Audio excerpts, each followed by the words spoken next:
Well, it all started a few weeks ago when I ran into Mike Spurgeon at Ridgeway, Colorado. Mike had a new ECU he wanted me to try out, and he was so excited about it. He pulled the aim out of my bike. He put this new GET SX1 ECU in it. So, so what is this thing? This is GET's new SX1 ECU that they designed, I believe, for Honda Racing. And if you know anything about this 2023 season, Honda has just dominated everything. Now, I'm not saying it's because they have a new ECU that works so great, but I am saying that that ECU is the one that is in their bikes. So, Mike, as he always does, got a hold of one of these, took it apart, put it together, figured out what sort of voodoo he had to do to it to make it work for us, for the dual sport adventure, even the competition riders, but people who wanted to ride their RL or have their RL be better than it was. Mike makes a lot of really cool stuff, and he always makes his stuff the best he possibly can. And and this ECO is no different. So let's talk about how does it work? What does it do? What's so great about this thing? One of the reasons a lot of people buy an aftermarket ECU for the RL specifically is it has such a twitchy on off throttle response, right? It's like an electric drill. You move the throttle 2 degrees and all of a sudden you're pulling a wheelie. And it takes a long time to get used to that, and it's also very intimidating to a newer rider. It makes the bike very, very hard to control. So, one of the first things I did is I put my friend Susie Rides on the bike and asked her to go putter around, go slow speed, give it some throttle here and there, and just see what you think.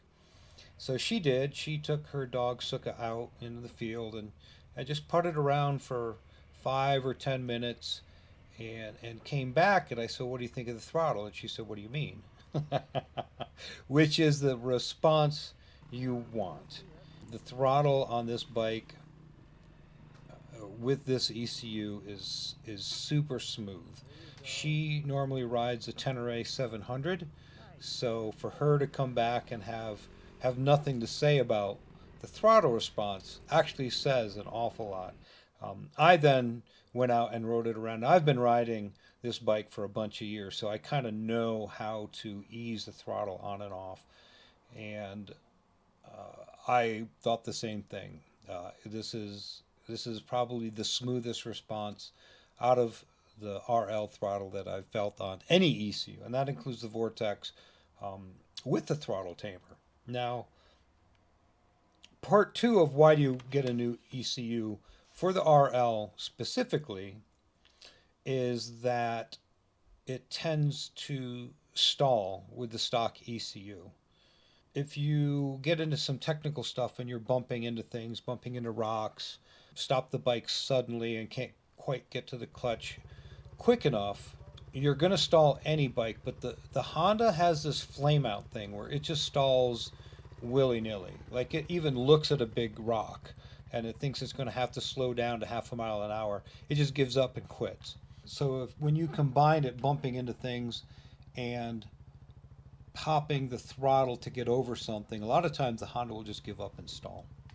And it's super annoying and it can be dangerous. So I did the log test, which I've done with all the other ECUs, and bumped into a log and tried to get it to actually stop the bike and then pop over. Now, I have a recluse clutch, so I don't have to be fast to grab the clutch because normally the clutch disengages. But my recluse is old and it's a little sticky, so it's always trying to pull the bike forward. My bike is not stall proof. I put this on and I bumped into the log a bunch of times and never once did it stall. And it it also did something that the other ECUs didn't necessarily do.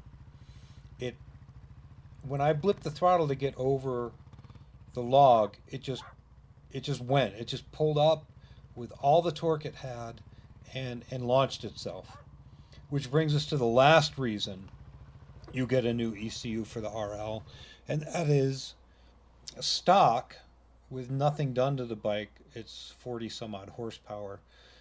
You can get another 10 horsepower out of it pretty quickly with exhaust, ECU, and airbox, opening the airbox up. And my bike has all that stuff, and with this ECU on it, the torque was really good. We rode 2 up for a little while just to see how it would pull, an extra. I hope Susie doesn't see this. An extra, let's call her 100 pounds, right? Just riding around with her on it, and honestly, the torque out of the bike was just perfect. It was smooth. It was linear. You hit the throttle, and the bike just went.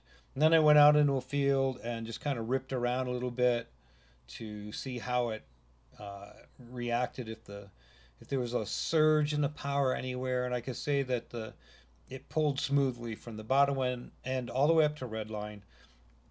And then I'd get down in the corner and drop a gear and lay it over and try to do a slide out, and it worked fine. Super smooth, no hot spots in the power band anywhere that I noticed, and the bike just ran great.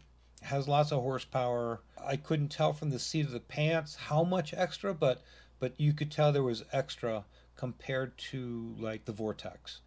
In the battle for which ECU should you buy, I'm going to declare the Moto GET SX1 ECU the winner.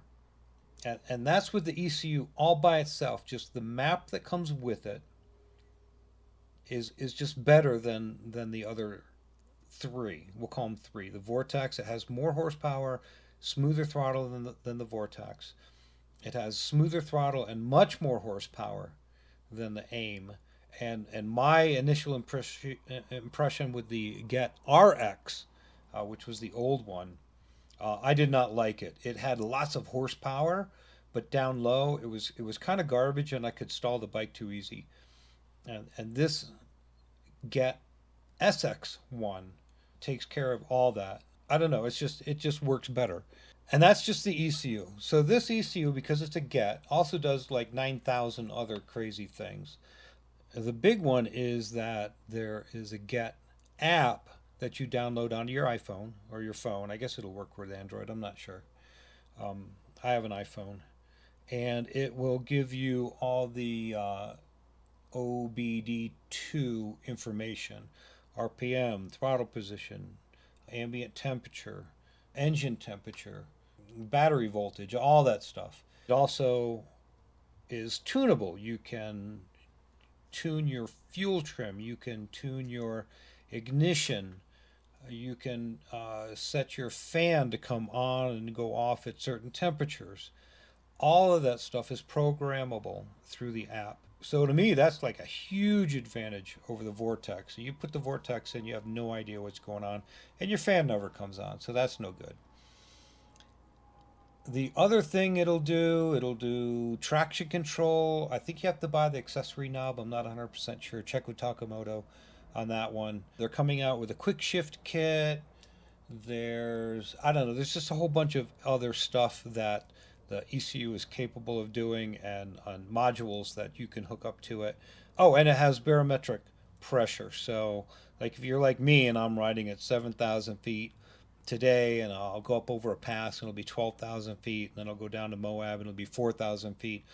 To me, it's really important that the ECU knows what my elevation is, so it can change its map accordingly as the air gets thicker and thinner. And this ECU does all of that. This ECU does a lot of stuff. Probably one of the reasons why Team Honda liked it so much for their motocross bikes. Anyways, just go to Takamoto's website, read up about it. If you have any questions about the ECU, please, I'm begging you, don't ask random strangers on Facebook how to tune your bike, just call or email Takamoto, talk to Mike, and he will get you straightened out. He lives to help motorcycle riders out. Believe me, the people on the internet, on the forums, do not have your best interests at heart. They are just there to talk about themselves and how smart they are, right? Mike and his crew at Takamoto have a vested interest in making you happy. So, any questions, just give them a call, go watch their videos, etc., etc. All right, I'm going to shut up now. I'm just going to end it with, in my opinion, as of today, if you need an ECU for your 450L or RL, this is the ECU to get that will fix, if not all, most of your problems. And because no two bikes are exactly the same, even though Honda tries to make them that way, if you do get an ECU and you do get it from Takamoto and you do have problems, they will work with you to try to fix it. As always, thank you guys and gals so much for watching and listening to me yak for 15 or 20 minutes. I really, really appreciate it. Thank you.